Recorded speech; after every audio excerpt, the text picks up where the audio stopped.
자, 오늘 말씀은 히브리서 11장 32절부터 38절 말씀을 제가 읽고 끝부분에는 같이 함께 읽겠습니다. 내가 무슨 말을 더하리요? 기드온, 바락, 삼손, 입다, 다윗 및 사무엘과 선지자들의 일을 말하려면 내게 시간이 부족하리로다. 그들은 믿음으로 나라를 이기기도 하며 의를 행하기도 하며 약속을 받기도 하며 사자들의 입을 막기도 하며 불의의 세력을 멸하기도 하며 칼날을 피하기도 하며 연약한 가운데서 강하게 되기도 하며 전쟁에 용감하게 되어 이방 사람들의 진을 물리치기도 하며 여자들은 자기의 죽은 자들 부활로 받아들이기도 하며 또 어떤 이들은 더 좋은 부활을 얻고자 하여 심한 고문을 받되 구차히 풀려나기를 원하지 아니하며 또 어떤 이들은 조롱과 채찍뿐만 아니라 결박과 옥에 갇히는 시련도 받았으며 돌로 치는 것과 톱으로 켜는 것과 시험과 칼로 죽임을 당하고 양과 염소의 가죽을 입고 유리하여 궁핍과 환난과 학대를 받았으니. 자, 시작. 이런 사람은 세상이 감당하지 못하느니라. 그들이 광야와 산과 동굴과 토굴에 유리하였느니라. 아멘. 자, 오늘 말씀의 주제는 세상이 감당하지 못하는 사람들이라는 주제로 함께 말씀을 알아보겠습니다. 히브리서 11장에 이 믿음의 사람들은 자신을 위해 십자가에 못 박히신 예수님을 너무도 사랑하기 때문에 이 땅에서는 나그네의 삶을 사는 사람들이에요. 또한 이들은요, 세상의 생활 방식을 벗어나서 오직 하늘의 방식으로 살아가는 사람들입니다. 앞으로 다가올 마지막 환난 때 이 믿음의 사람들은 세상과 죄와 타협하지 않고 죄와 피 흘기까지 싸워 승리하는 사람들이에요. 또한 어떤 박해에도 불구하고 적그리스도의 교리에 굴복하지 않고 대항하여 싸우고 오직 하나님 말씀만 따르는 사람들입니다. 자, 오늘의 믿음의 주인공은 바로 누구입니까? 자, 한 명도 아니고 여러 명인데 이 믿음의 사람들을 두 가지로 분류할 수가 있어요. 첫 번째는 이 땅에서 믿음의 사람으로 살았는데 그 결과가 이기는 것으로 끝나는 사람들이 있고, 자, 또 하나는 믿음의 사람임에도 불구하고 그 결과가 세상 사람들이 보기에 비참하게 고문을 당하고 마침내 죽임을 당하는 것으로 끝나는 사람으로 나눌 수가 있습니다.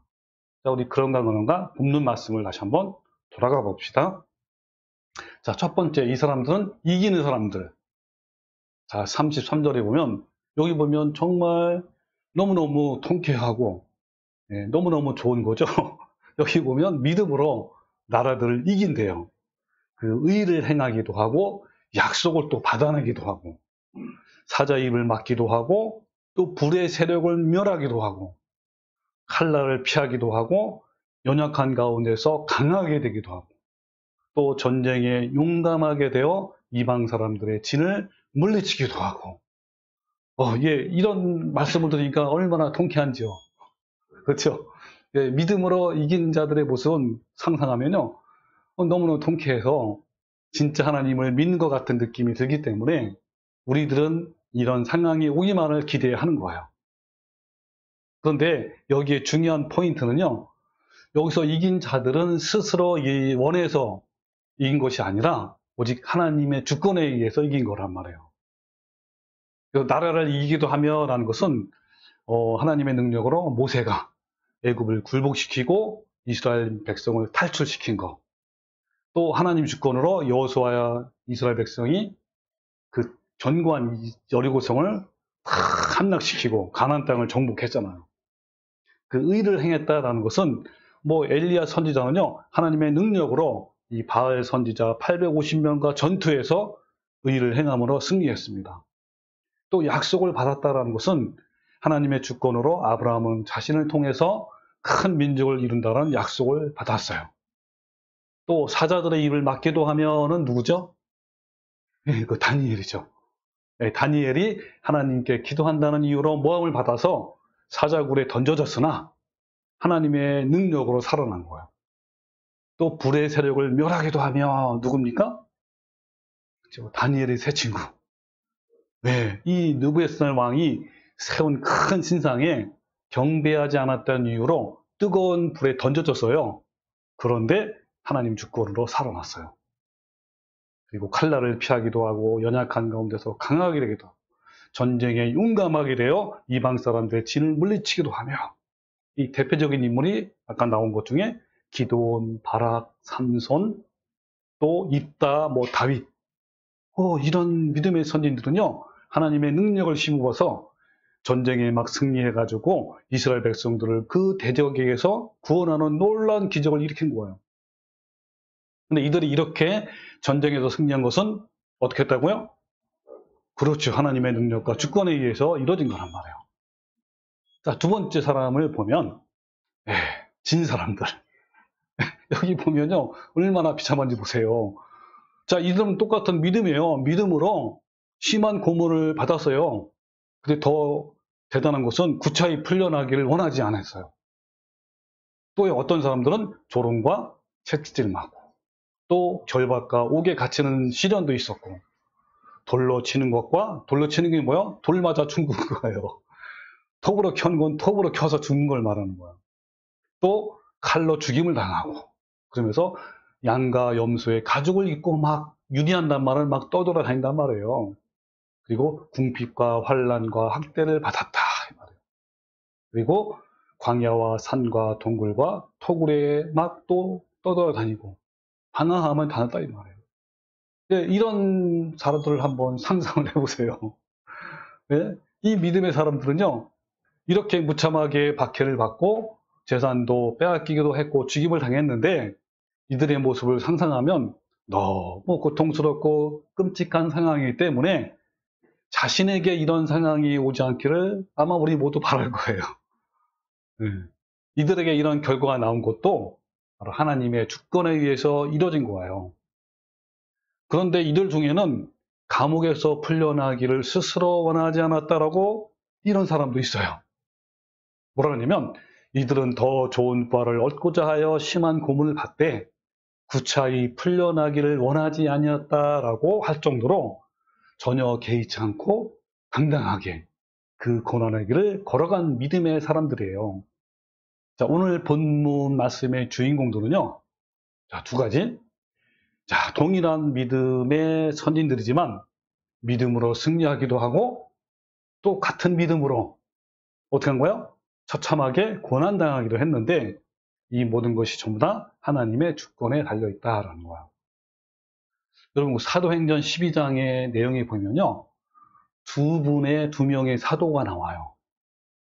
한 사람은 야고보이고 한 사람은 베드로예요.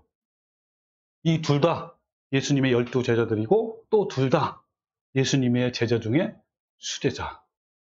또 같은 시기에 헤로데에게 체포당했어요. 근데 초대교회 이 성도들이 두 사도의 무사 귀환을 위해서 정말 모든 성도들이 합심하여 간절히 기도했어요. 그런데 두 사도의 운명은 완전히 달랐어요. 야고보는 목에 잘려 죽었습니다. 초대교회는요, 기적과 이적이 흔한 시기였지만, 그럼에도 하나님은 야고보의 죽음에 어떤 기적도, 그죠? 행하지 않으시고, 손길도 주지 않았단 말이에요. 그의 죽음에 대해서는요, 성경에서는 긴 설명이 없었어요. 짤막한 한 줄의 말씀만 나와요. 뭐라냐면, 사도행전 12장 1절이에요. 그때 헤롯 왕이 요한의 형제 야고보를 칼로 죽이니 이 한 절이에요. 그런데 여러분 야고보의 죽음에 대해서는 어떤 존재감이 전혀 없어 보여요. 그죠? 그러나 베드로는 달랐어요. 하나님께서는 그를 살리셨고 그것도 아주 세밀하고도 놀라운 기적으로 살리신 거예요. 또 성경의 기록에 보면 야고보는 한 줄이지만 베드로는요. 이 구출 과정을 12절이나 16절이나 긴 구절을 이렇게 할애를 했단 말이에요. 자, 복고 한번요. 사도행전 12장 5절에 보면 이에 베드로는 옥에 갇혔고 교회는 그를 위하여 간절히 기도했어요. 그죠? 근데 자, 헤롯이 잡아내려고 하는 그 전날 밤에 베드로가 두 군인들 틈에서 두 쇠사슬에 매여서 누워 자고 있는데, 파수꾼이 문 밖에서 옥을 지키더니 호련히 갑자기 주의 사자, 천사가 나타나가지고 옥중의 관체가 탁 빛난 거예요. 근데 아무도 못 보죠. 그리고 베드로의 옆구리를 툭툭 치면서 베드로야 일어나 이런 거예요. 그래서 급히 일어나니까 이제 장연히 쇠사슬이 막 그 손에서 막 저절로 벗어지는 거야. 놀랍게. 천사가 뭐라 하냐면 야 띠를 띠고 신을 빠 신어. 그러니까 베드로가 그대로 한 거예요. 그리고 천사가 또 뭐라 하냐면 겉옷을 입고 따라와라. 그러니까 베드로가 막 따라가면서도 이 도대체 이 생시인지 아니면 꿈인지 뭐 환상인지를 구별을 못하는 거예요. 그래서 이에 첫째와 둘째 파수를 지나가도록 아무도 모르는 거예요. 그리고 새 문이 저절로 열렸고 저절로 막 닫히는 거예요. 나와가지고 이제 거기를 지나서 천사가 뭐냐면 이제 가라 하니까 이에 베드로가 이때 정신이 드는 거예요. 이제야 참으로 주님께서 천사를 보내서 나를 이렇게 구원해냈구나. 이렇게 하면서 어디를 갔냐면 마가라는 요한의 어머니 마리아 집에 가니까 여러 사람들이 거기에서 모여서 막 기도하는 거예요. 네, 베드로를 구원해달라고 사도를. 이렇게 이제 얼마나 상세하게 이렇게 했습니까? 아니 너무 차별이 나신 것 같아. 이거 보십시오 여러분. 두 사도의 결말이 얼마나 다른가요? 야고보는 무슨 잘못이 있어서 그렇게 비참하게 죽임을 당했을까요? 또 베드로에게는 그럴 만한 이유가 있었습니까? 네, 우리가 야고보의 입장에서 보면 참 서운할 수밖에 없는 거예요. 대부분의 사람들은 베드로처럼 되기를 원합니다. 아니 누가 야고보의 결말과 같기를 원하겠습니까? 그러나 야고보나 베드로나 그들에게는 그 결과에 대한 선택권이 없어요. 그것은 기도한다고 될 문제도 아니고 금식하며 매달린다고 될 것도 아니고 또 온몸을 들여서 헌신해서 될 것도 아닌 거예요. 야고보는 내버려 두시고 베드로는 살리신 것은 오로지 하나님의 주권적 선택에 달려있단 말이에요. 야고보도 베드로도 살든지 죽든지 그 결과에 대해서는 예측하지 못했어요. 마찬가지로 믿음의 선지들도 이긴 사람들이든 또 죽임을 당한 사람이든 예측하지 않고 오직 하나님 주권에 순종한 것뿐이에요. 그 결과에 대해서는 그들도 몰랐어요. 그들은 그 결과를 위해 기도하지도 않았고 간구하거나 살려달라고 울부짖지도 않았단 말이에요. 그저 이겼든지 고난을 당하든지 어떤 상황 속에서도 믿음을 그들은 증명해냈단 말이에요. 모든 결과는 하나님의 주권에 다 맡겼다는 거예요. 믿음의 사람들은 하나님을 믿는 것 때문에 어떤 형편에 처하든지, 즉 어떠한 문제를 만났을 때 기적적으로 살아나든지 아니면 구금을 당하고 고문을 받고 죽임을 당하든지 전혀 개의치 않고 하나님께 순종하는 자들이에요. 근데 여러분, 역사적으로 보면 믿음의 선진들 중에 이긴 자가 많았을까요? 아니면 세상 사람들이 보기에 비참하게 재산도 빼앗기고 구금과 고문을 당하고 죽임을 당한 사람이 많았을까요? 예, 여러분 예수님의 제자들을 보면 알아요. 예수님의 제자들이 전부 다 한 사람만 빼고 다 비참하게 얼마나 사람 목에 비참하게 다 죽임을 당했단 말이에요. 순교를 당했어요. 예, 이것이 바로 예수님의 제자들 운명이란 말이에요. 하나님께서 그렇게 하신 거라고. 자, 그걸 한번 빨리 시간 좀 봅시다. 네, 빨리 읽을게요. 야고보 아까 얘기처럼 헤롯의 의에 목에 잘렸고요. 빌립은 터키에서 채찍에 맞고 감옥에 갇힌 후에 54년에 십자가에서 처형되었고요. 마태는 에티오피아에서 사역을 하다가 60년에 나다바에서 밀창, 긴 창이란 말이에요. 살해당했고요. 마띠아는 가룟 유다 대신에 사도로 임명되잖아요. 예루살렘에서 매질을 당했으며 후에 참수형을 당했고요. 안드레는 그리스에서 X자형 십자가에 처형됐어요. 두 번의 타출기가 있었으나 피하지 않고 순교를 택했어요. 마가는요, 알렉산드리아에서 온몸을 찢기는 순교를 당했고요. 베드로는 제롬에 의해서 기록된 말씀이 이렇게 합니다. 베드로는 머리가 땅으로 다리가 위로 향하는 자세로 거꾸로 십자가에 못 박혔다. 그는 주님과 같은 자세로 죽을 만큼 자신이 고귀하지 못하다는 생각으로 그렇게 선택했다라고 전해집니다. 그럼 바울은 잘하는 대로, 그죠? 네로 박하 때 목 잘려 죽였잖아요. 죽임을 당했잖아요. 다데오 유다는 72년에 에데사에서 십자가형을 받았고요. 바돌로메는 아르메니아에서 자신에게 폭행당한 후 가죽을 벗겨서 순교당하는, 가장 내가 보기에는 고통당하는 순교를 당한 것 같아요. 도마는요, 인도에서 창으로 몸이 관통되어 죽었고요.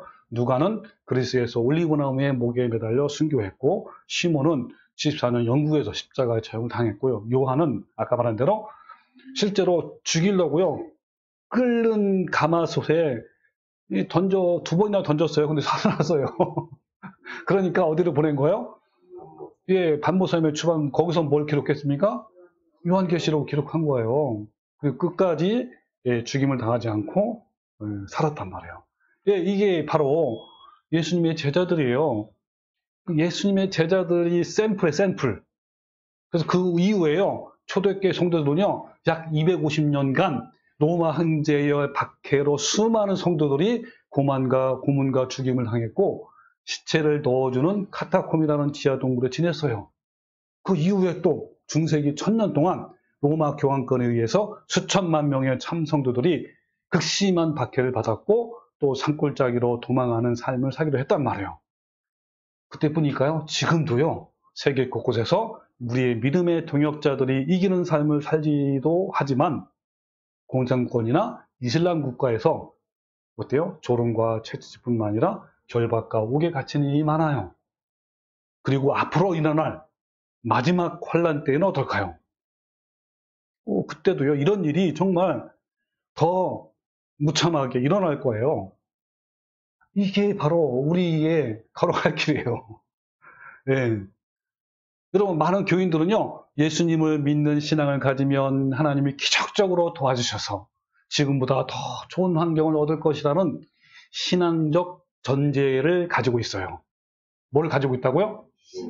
신앙적 전제. 즉, 앞으로 하나님을 잘 믿으면 모든 영역에서 점점 개선되고 나아져야 한다는 그런 거예요. 그러나 이런 종교적 전제는요, 신앙이 아니라 자신의 욕심을 채우는 세상 철학이고 세상적인 모든 종교에서 추구하는 사상이기도 하는 거예요. 이것은요, 그릇된 자기의 고정관념이고 지극히 세속적인 사고방식이에요. 그러나 진짜 신앙은요, 뭐냐? 그런 전제가 아예 없어요.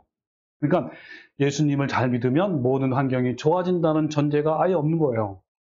그런 전제를 믿고 있는 사람은 마음의 포장지를 뜯으면요, 그 속에 천박한 욕심과 정욕과 기복적인 신앙이 다 드러나게 되어 있단 말이에요. 하나님이란 진짜 신앙은 그 하나님을 절대적으로 신앙하는 거예요. 하나님을 절대적으로 신뢰하기 때문에 하나님 안에서 그 어떤 상황에도 감사하고 기쁘게 받아들이는 거예요.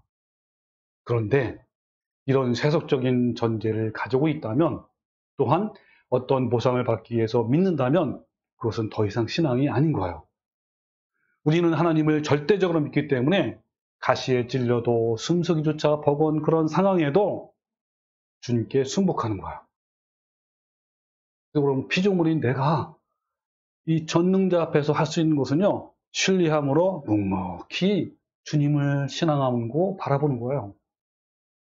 그 결과가 기적적으로 이든 아니면 타인이 보기에 비참한 고난을 당하든지, 그것은 궁극적으로 선하신 분의 선택일 뿐인 거예요.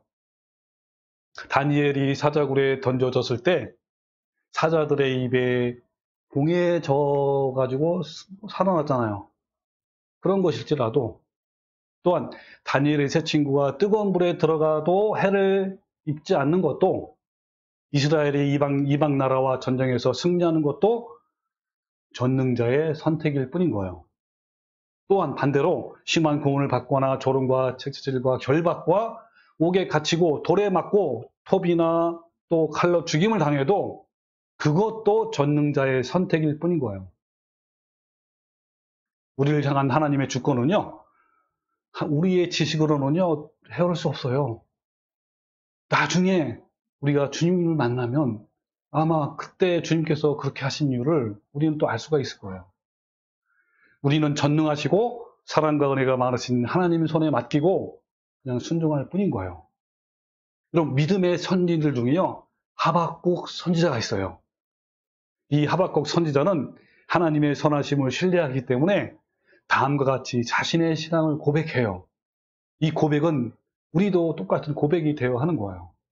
하박국 3장 10절에 비록 무화과나무가 무성치 못하며 포도나무에 열매가 없으며 감람나무에 소출이 없으며 밭에 먹을 것이 없으며 우리의 양이 없으며 외양간에 소가 없을지라도 나는 여호와로 말미암아 즐거워하며 나의 구원의 하나님으로 말미암아 기뻐하리로다라는 이 하박국 선지자의 이 고백, 이 믿음의 고백을 우리도 똑같이 해야 되는 거예요. 여러분, 믿음의 사람들은요, 어떤 상황과 환경에 관계없이 오직 전능자를 신뢰해요. 그래서 이 신앙이라는 것은 환경을 변화시킴으로써 증명되는 게 아니라 오히려 환경과 관계없이 증명되어야 하는 거예요. 우리 믿음의 선진처럼 이러한 신앙 고백과 믿음의 결단이 있어야 하는 거란 말이에요. 여러분, 아프면 어떻고 또 건강하면 어떻습니까? 가난하면 어떻고 또 부유하면 어떻습니까? 또 싱글이면 어떻고 기운이면 어떻습니까? 뭐 유명한 사람이 어떻고 또 아무도 알려지지 않는 무명한 사람이면 또 어떻습니까?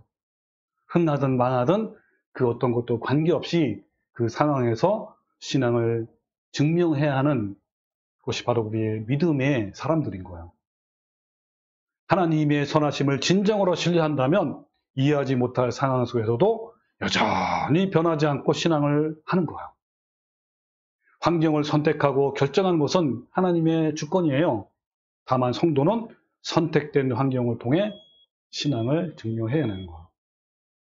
여러분, 아들이신 하나님 예수님까지도 외적인 환경을 바꿀 수 없었어요. 이게 뭐냐면 예수님이 뺨을 맞고 조롱을 당하는 현장에서도 하나님은 전혀 개입하지 않으신 거예요. 채찍으로 살점이 떨어져 나가고 내장이 찢어지고 그 아들의 고통스러운 신음에도 아버지는 침묵하신 거예요. 십자가에서 하나님께서는 아들에게조차도 아무것도 하지 않으셨어요. 여러분, 이기는 것이나 지는 것이나 그 둘 중 어느 하나도 결코 쉽지는 않아요. 사람들은 이기는 상황을 선택하고 싶어 하지만 그것도 역시 만만치 않게 힘든 상황이에요. 왜냐하면 여러분, 고난에 쓰러지는 사람보다요, 승리에 취해가지고 그것이 자기의 자랑이 되고 또 자만해져서 자기의 영광을 취하는 등 유혹에 쓰러지는 사람이 훨씬 더 많아요. 자, 요즘에 여기저기서 복에 복을 더해달라고 아우성치고 기도하는 사람이 교인들이 너무 많아요. 믿고 열심히 기도하면 복을 준다는 설교도 많이 나요. 성령 충만마저도 부흥과 성공의 도구로만 도용되는 바로 시대에 살고 있어요. 마치 교회의 목적이 부흥과 축복에 있는 것처럼, 그리고 또한 성령 충만은 그 목적을 이루는 수단인 것처럼 현재 우리나라 교회가 부패하고 변질된 시대에 살고 있단 말이에요. 어디를 봐도요, 복음은 찾아보기 힘들고 진짜 성도는 보기 정말 힘들어요. 이런 시대에 여러분은 믿음으로 이기거나 아니면 믿음으로 박해를 받아서 죽임을 당하거나 어떤 상관없이, 아무 상관없이 여전히 하나님께 신실할 수 있는 그런 믿음이 있습니까? 하박국 선지자의 고백처럼 여러분도 아무것도 없는 상황에서 하나님을 신뢰하기 때문에 기뻐하고 감사할 수 있습니까? 여러분, 앞으로 우리는요, 이기는 쪽보다 고난을 당하고 타인의 눈에 보기에도 비참하게 죽음을 당할 확률이 더 높아요. 왜 그럴까요? 왜냐하면 현재 우리 시대는요, 마지막 환란 때가 가까웠기 때문이에요. 대부분 우리들은요, 마지막 환란을 통과하는 그런 시기가 다 다가올 거란 말이에요. 예전에도 종종 얘기했지만 우리에게 남아있는 요한계시록 예언은요, 두 가지 환란이 남았어요. 하나가 뭐죠? 짐승의 표 환란. 또 하나는 뭐죠? 일곱 대접의 재앙이에요. 재앙. 얼마나 어마어마한 그 환란인 게 재앙이라고 했을까요?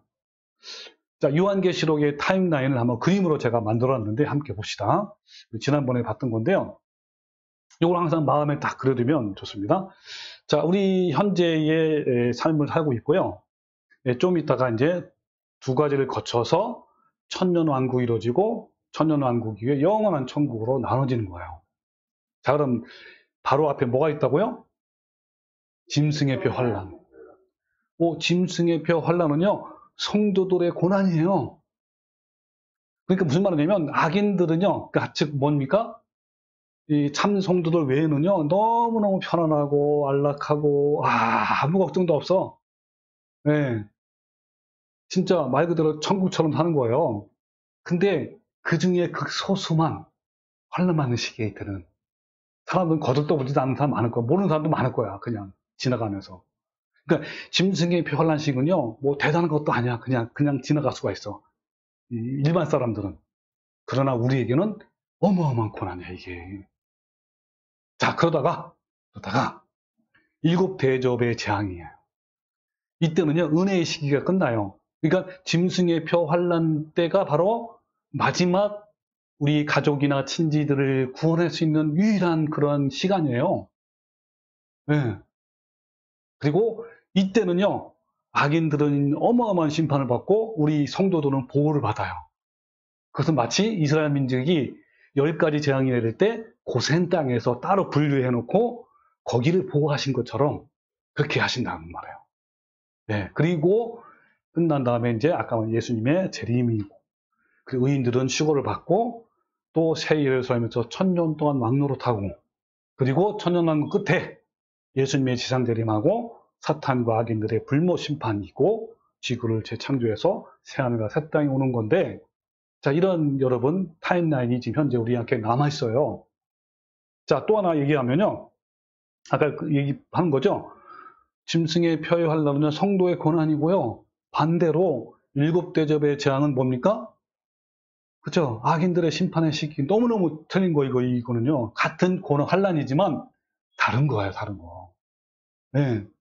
짐승의 표 환란 때에는 이 세상의 사람들과 적그리스도인 카톨릭 교황권을 따르는 대부분 교회들은요, 어떠한 고난도 없이 그냥 편안하고 안락한 생활을 이어지는 것이고, 예, 짐승의 표, 즉 카톨릭 교황권의 교리와 정책을 따르지 아니하는 소수의 참 성도들만 고통의 삶을 살게 되는 거예요. 이 소수의 참 성도들은 재산을 빼앗겨서 매매를 하지 못하게 하고, 또 극단주의자, 폭력주의자, 반국가주의자라는 누명을 씌워서 구금하고 고문하고 죽임을 당하는 박해를 받을 거예요. 근데요, 제가 이 부분을 좀 더 설명을 더 하기 위해서 어떤 거를 제가 하나 말씀드리냐면, 요한계시록 2장, 3장에 보면요, 소아시아에는 7교회가 나와요. 근데 그 중에서요, 이 마지막 짐승의 표의 환란 때를 잘 표현해주는 교회가 있어요. 바로 무슨 교회인지 혹시 아십니까? 서머나 교회예요. 네, 7교회 중에 유일하게 고난만 있는 교회이고 또 칭찬만 있는 교회예요. 동시에. 자, 한번 우리가 성경을 봅시다. 자, 2장 8절에 보면 서머나 교회의 사자에게 편지하라. 처음이며 마지막이요 죽었다가 살아나시니가 이르시되. 예수님이에요. 자, 내가, 예수님이 그러니까 서머나 교회의 이제 성도들 말하는 거예요. 서머나 교회의 환난과 궁핍을 알거니와. 이 말은 무슨 말이죠? 너네들한테 지금 현재 환난과 궁핍이 있다. 이 궁핍이 뭐요? 가난함. 너무너무 가난한 거예요. 이거를 받고 있는데 누가 알고 있다? 예수님이 알고 있다. 자, 너네들 얼마나 힘드냐? 내가 알고 있다. 이런 거예요. 그리고 뭐래요?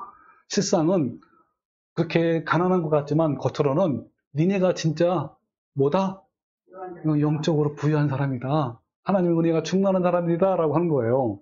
그러면서 자칭 유대인이라는 자들의 비방도 알거니와 실상은 유대인이 아니요 사탄의 회당이라. 그러니까 유대인이라고 자칭하는 사람들이 여기 비방한다는 말은 뭐냐면 이간질하다 그런 거예요. 그 뜻이야. 이간질. 뭐랑 이간질하냐면 로마 황제와 교회를 이간시키는 거예요. 어마어마한 핍박을 받기 위해서. 자, 근데요, 이걸로 끝나는 게 아니에요. 예수님이 아니 지금도 환란이 있고 너무너무 궁핍하고 가난한 가운데 있는데, 근데 뭐라냐면 너는 장차는 언제요? 네, 앞으로 일어나니까 장차 받을 고난을 두려워하지 말라. 이 말이 무슨 말이죠? 너네들에게 고난이 있을 것이다. 그러니까 두려워하지 말라. 이런 거예요. 그러면서 볼지어다 마귀가 장차 너희 가운데서 몇 사람을 옥에 던져 시험을 받게 하리니 너희가 10일 동안 환난을 받으리라. 그런 거예요. 이들에게 예수님이 뭐라고 말씀하시냐면, 뭐라고 말씀하시죠? 내가 죽도록 충성하라. 충성하는 거에 피트스예요. 믿어라, 신뢰하라 이런 거예요. 끝까지 믿어라. 그래야면 내가 생명의 관을 내게 씌우리라, 주리라. 이 생명의 관이 승리관이에요. 영생의 면류관을 주겠다는 거예요. 자, 그 말씀이 이어서 나오죠. 귀 있는 자는 성령이 교회들에게 하시는 말씀을 들을지어다. 이기는 자는 둘째 사망해를 받지 아니하리라. 영생을 주신단 말이에요.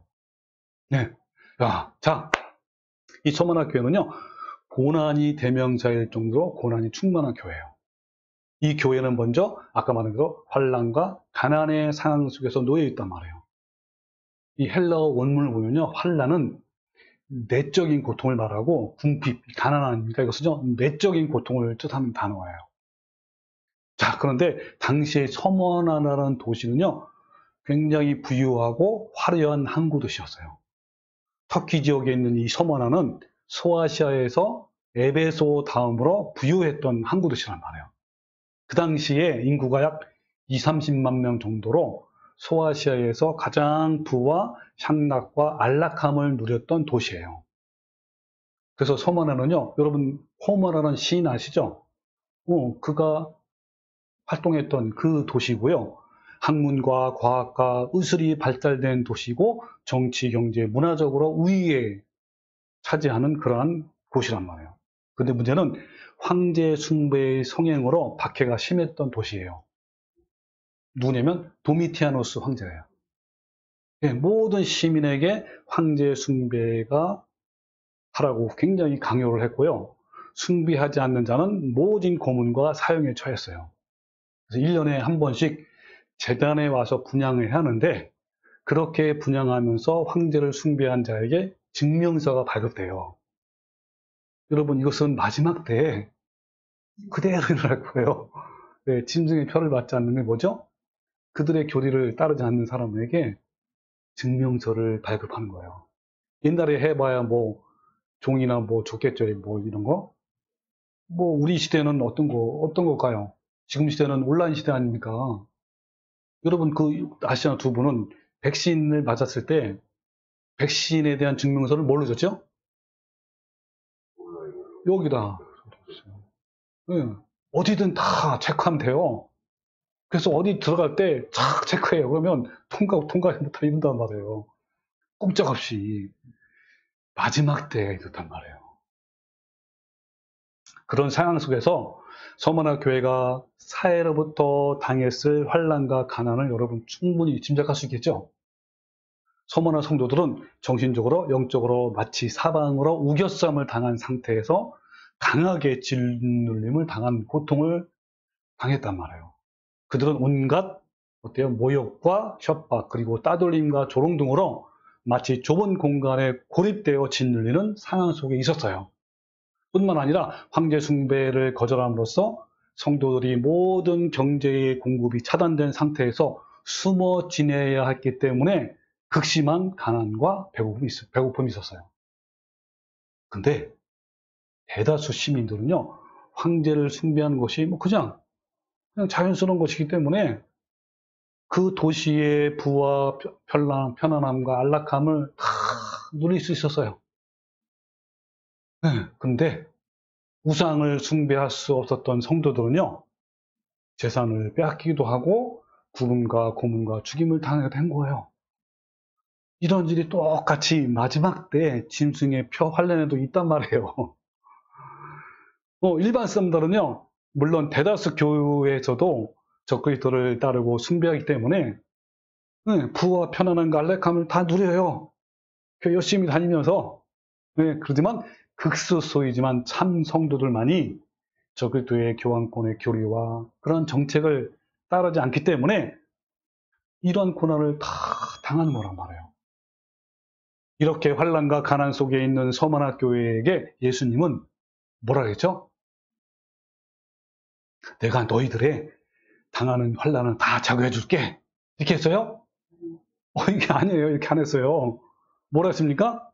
예수님은 내가 너네들 사정을 다 안다. 내가 너희들과 함께 할 테니 힘내라. 너희들은 오히려 영적으로 참 부유하구나. 라고 격려해 주신 거예요. 그리고 환난과 가난 속에 있는 서머나 교회에게 하나님은 현재 당하는 환난도 고통인데 앞으로도 더 큰 고난이 올 것이다. 담대하라. 라고 권면하신 거예요. 아니, 하나님은 왜 이렇게 잔인할 정도로 사랑하는 자녀들을 고통으로 몰아가시는 걸까요? 그것은요, 우리에게 더 귀한 것을 주시기 위해서 그런 거예요. 그래서 우리는요, 자신에게 고난이 왔을 때 그 고난 자체의 재고를 위해서 기도하지 말고 고난을 두려워하지 않도록 기도하는 거예요. 그 고난을 담대히 맞고 오히려 내가 그 고난 때문에 기뻐하고 감사하도록 주님께 구하는 거란 말이에요. 서머나 교회에게 주어지는 고난은 아까 얘기한 것처럼 마귀가 장차 너희 가운데서 몇 사람을 옥에 던져 시험을 받게 하리니 너희가 10일 동안 환난을 받을 것이다 그랬잖아요. 여기서 옥에 던져 넣는다는 것은요, 그 당시 정황상 순교를 말하는 거예요. 너희가 10일 동안 환난을 받으려 했는데 예언서의 날을 계수할 때는요, 법칙이 있어요. 뭔지 아세요? 하루가 얼마요? 1년이에요. 그 10일 동안 박해를 받는다라는 의미는 10년 동안 박해를 받는다라는 뜻이에요. 이 기간에 성도들이 어느 정도 박해를 받았는지 당시에 있었던 폴리캅의 순교 이야기를 제가 소개할게요. 이 순교 이야기가 그대로 기록되어져 있어요. 156년 2월 2일 사도 요한의 제자이며 서머나 교회 감독이었던 폴리캅이 11명의 성도들과 함께 순교된 그런 사건이에요. 자, 여러분께 보여드리면서 같이 보겠습니다. 자, 폭소의 순교사라는 기록에 다 남아있는 그러한 실화란 말이에요. 자, 서머나 교회는 주후 105년경에 사도 요한의 제자였던 폴리캅이 목회하기 시작했다. 당시 로마의 황제는 마르쿠스 아우렐리우스였는데 박해는 참혹했다. 기독교인들은 채찍에 맞아 온몸이 찢기고 창자까지 밖으로 터져나왔다. 그리고 나서 그들은 조개 껍질이나 땅 위에 박혀놓은 창끝에 눕혀졌다. 온갖 종류의 고문을 받은 뒤에 사나운 짐승의 팝으로 던져졌다. 이 시기에 폴리캅이 체포되었고 헤롯에 의해 사형정으로 끌려갔다. 헤롯의 끈질긴 회유에도 유동이 없자 화가 난 헤롯은 폴리캅을 저주하며 마차에서 밀어버렸다.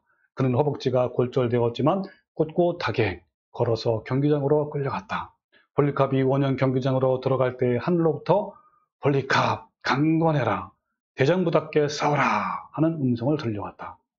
경기장이 너무 소란스럽기 때문에 그 음성을 들은 청중들이 많지는 않았지만 믿음의 형제들 중 다수가 그 음성을 들었다. 지방 총독 게리마니 구스가 재판장에 섰다. 재판관은 폴리캅이 노인임을 생각하여 고문과 죽임을 당하느니 괘씸하도록 충고했다. 폴리캅은 그 총독에게 이렇게 말했다. 나는 80년 동안 그분을 섬겨왔는데 그동안 그분은 한 번도 나를 부당하게 대하신 적이 없어. 그런데 내가 어떻게 나를 구원하신 나의 왕을 모독할 수 있겠소? 이럴 때 총독이 말했다. 나는 사나운 짐승들을 준비해 두고 있어. 만일 당신이 마음을 바꾸지 않는다면 그 짐승에게 던져버리겠어. 그때 폴리캅이 대답했다.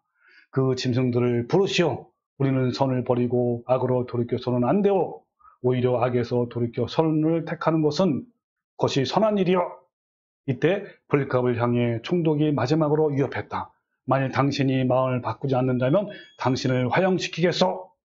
그때 폴리카프이 뭐라냐면 당신은 잠시 타오르다가 곧 꺼져버릴 불로 나를 위협하고 있어. 왜냐하면 당신은 장차 임할 심판과 악인을 위해 예비된 형벌을 알지 못하기 때문이요. 청중들은 폴리카프를 산채로 태워 죽이라고 소리쳤다. 그들은 장작더미와 집 위에 폴리카프를 세워놓고 큰 못으로 말뚝에 고정시키려 했다. 왜냐하면 너무너무 뜨거우니까 튀어나오려고 해서 그때 당시에 막 못을 박았대요.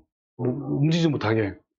그때 폴리카프가 뭐라냐면 나를 이대로 두시오. 나에게 화형을 견뎌낼 힘을 주실 그분은 당신들이 못을 박지 않아도 장작 더미 위에서 움직이지 않고 견딜 만한 능력을 주실 것이오. 그들은 못을 박지 않고 그냥 말뚝에 묶었다. 폴리카프는 마지막 기도했다. 화형 당하면서 마지막 기도하는 거예요. 사랑하는 복된 아들 예수 그리스도를 통해 우리에게 주님에 관한 지식을 주신 아버지요. 하나님 앞에 살고 있는 모든 천사들과 천군들과 피조물 그리고 모든 의인들의 하나님이시여. 하나님께서 오늘 이 시간에 나로 하여금 순교자의 반열과 그리스도의 잔에 참여하게 하시어 내 몸과 영혼이 성령에 썩지 않는 축복 속에서 영생의 부활을 얻기에 합당하게 여겨 주심을 감사하나이다.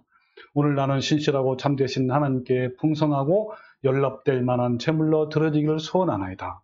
나는 이 모든 일을 인하여 주님의 사랑하는 독생자와 영원한 대상을 통해서 주님을 찬양하고 감사드리며 영광을 돌리나이다. 성부와 성자와 성령께 이제부터 영원토록 영광이 있을지어다. 아멘. 네, 이렇게 마지막으로 기도하고 정말 장렬하게 순교한 이 폴리카프 감독 분이 계십니까? 여기 같이 함께 순교당한 모든 성도들이 있단 말이에요. 여러분, 이와 같이 박해를 받고 있는 서머나 교회의 예수님의 마지막 선포의 말씀이 뭐라 그랬죠? 같이 읽어볼까? 시작! 내가 죽도록 충성하라. 그리하면 내가 생명의 관을 내게 주리라. 귀 있는 자는 성령이 교회들에게 하시는 말씀을 들을지어다. 이기는 자는 둘째 사망의 해를 받지 아니하리라. 라고 예수님이 말씀했어요. 여러분, 일반 사람들은 고난과 박해가 점점 많아지면 불신을 이렇게 하게 되잖아요. 그런 상황 속에서 끝까지 믿음을 지킨 것이 쉽지 않습니다. 그래서 주님은 서머나 교회 성도들에게 뭐라고 권면하냐면 죽도록 충성하라. 네, 이게 무슨 말이죠? 죽음에 이르기까지 신실하라, 참아라, 인내하라 이거예요. 비록 핍박이 심하다 할지라도 그 가운데 주님은 우리에게 힘을 주시는 거예요. 핍박과 순교는 어떤 맷집이나 어떤 고집으로 견디는 것이 아닌 거예요. 우리가 하나님께 신실하기만 하면 견딜 힘을 하나님이 주셔요. 우리도 주님이 주시는 힘과 또 나에게 주실 그 면류관 있잖아요. 승리관. 이거를 바라보며 핍박을 견디는 거예요. 여러분, 7교회 중에 책망이 없는 교회가 둘인데 그 중에 하나가 서머나 교회예요. 환난과 궁핍과 고난 가운데 있었던 서머나 교회는 책망이 없어요. 왜 그럴까요, 여러분? 여러분, 그러니까 환난과 고난정이 있으면요, 다른 데로 유혹되기 쉬워요? 아니면 오히려 더 하나님을 믿게 돼요? 네, 더 하나님 믿게 된단 말이에요. 책망이 없어요. 오히려요, 풍요와 편안함 속에 있었던 교회들은 많은 책망을 들었어요. 그 대표적인 교회가 어디예요? 라우디게이란 말이에요. 라우디게이가 뭐라고 했냐면, 제가 읽어볼게요. 계시록 3장 10절에요. 내가 말하기를 나는 부자라. 부자래. 진짜 부자예요. 또 부유하고 부족한 것이 없다. 그런단 말이에요. 그렇지만 이제 예수님이 말하고요. 내 곤고한 것과 가련한 것과 가난한 것과 눈먼 것과 벌거벗은 것을 알지 못하는도다. 아까 서머나교회 정반대죠? 겉으로 보기에는 가난하고 궁핍하고 환난했단 말이에요. 그렇지만 하나님 뭐라고 그러세요? 너희한테? 부유하다 그랬단 말이에요. 여기 반대예요. 또 16절에 내가 이같이 미지근하여 뜨겁지도 아니하고 차지도 아니하니 내 입에서 너를 토해버리라 그랬습니다. 여러분, 고난은요 누구나 싫어해요. 피하고 싶고 다갑지 않단 말이에요. 그러나 생명의 멸관을 얻게 하는 것은 바로 고난이에요. 하나님은 고난을 통해서 자녀를 부르시고 자녀답게 만드시는 거예요. 그 시편 119편 71절에 고난 당하는 것이 내게 유익이라. 이로 말미암아 내가 주의 윤례를 배우게 되었나이다라고 다윗은 고백합니다. 그리고 우리 인간은요, 사랑과 고난이 양립될 수 없다라고 생각해요. 왜냐하면 여러분 다 부모님 아닙니까? 이 부모님은 어때요? 자녀를 사랑하잖아요. 그러니까 당연히 사랑하기 때문에 우리 자녀들에게 뭘 주셔요? 고난을 줘요? 아니잖아요. 뭘 주십니까? 그쵸? 온갖 좋은 걸 다 줘요. 편하고 여러 가지. 어떤 부모님은요, 그 결혼한 자녀에게도 자기의 재산을 다 털어가지고 사업자금으로 준단 말이에요. 네. 자, 그러나 하나님은요, 사랑과 고난이 양립해요. 하나님은요, 사랑의 표현으로 고난을 주신단 말이에요. 우리가 알아야 할 것은요, 하나님이 우리를 사랑하시고 우리가 그분을 사랑한다는 사실이 고난과 상처와 고통에 대해 특수 면제권을 주는 것이 아니라는 거예요. 성경 어디에도요, 주님은 이렇게 말씀하신 적이 없어요. 뭐냐면, 나를 따라오너라. 그러면 내가 너에게 편안한 잠자리를 줄 것이다. 와서 내 제자가 되라. 그러면 불의와 재난과 상처를 피할 수 있는 특수 면제권을 주겠다라고 하신 말씀이 있어 없어요? 없어요. 예. 오히려요, 예수님 뭐라고 합니까? 세상에서 너희가 환난을 당할 것이다. 그렇지만 담대하라라고 말씀한 거예요. 예수님은요, 우리에게 특수 면제권을 약속하신 것이 아니라 또 단지 하나님의 우리 마음에 하나님의 은혜와 사랑과 평강을 부어주셔서 그 환난은 능히 이길 수 있도록 하시는 거예요.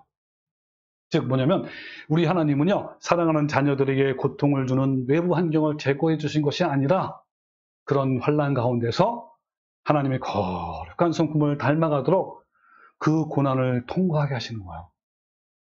우리도 이제 마지막 환난을 겪을 때 서머나 교회처럼 어려움과 고난과 핍박, 심지어는 죽음을 직면할 때 두려워하지 말고 우리가 받을 승리관 있잖아요. 생명의 멸관, 이걸 소망하면서 여러분 견디십시다. 또한 히브리서 11장의 믿음의 선진처럼 어떠한 핍박과 박해에도 개의치 않고 당당하게 견디며 나갑시다. 여러분 우리 모두 히브리서 11장의 믿음의 선진처럼 믿음으로 이기든지 아니면 믿음으로 비참하게 고통과 환난을 당하든지 개의치 않고 하나님의 선하심을 믿고 묵묵히 순종하는 성도가 되시기를 주님의 이름으로 축원합니다. 아멘.